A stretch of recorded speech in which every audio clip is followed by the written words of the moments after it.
Hey everyone, in this tutorial I'm going to do some Linux or Mac CLI curly braces. So using curly braces in the command line interface can be quite powerful. So I'm going to unlock the power for you. So here are some tips and tricks. So the first one is grouping the commands. We can use the curly braces to group multiple commands together, like command 1, command 2, command 3. This is the syntax. Here's an example. Say echo hello world. Do another one. Echo hello ls.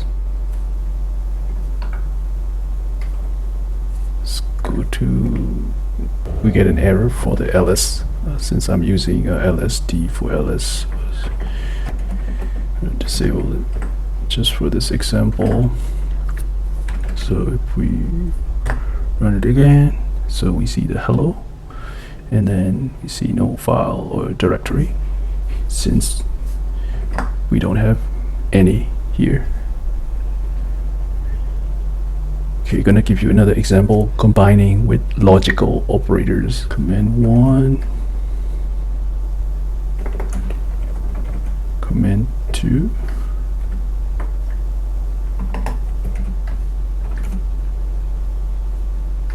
and with logical OR, command 3, and we can nest it. We can use another OR, command 4, so something like this.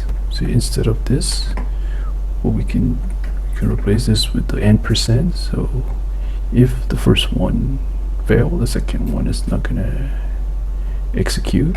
Okay, let me rearrange. Just a second. Let me.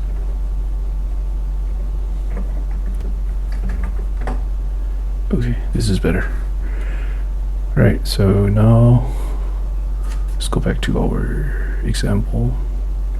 So let's make this the first one, and I'm gonna use %. Second one.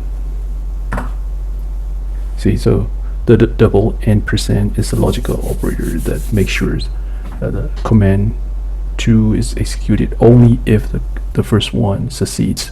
So if the command 1 fails, the command 2 will not be executed. Then we can use to print the error message.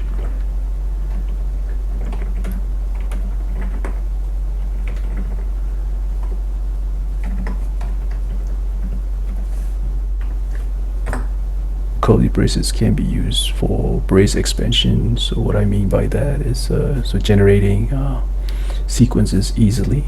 So by using this, we can do something like 5.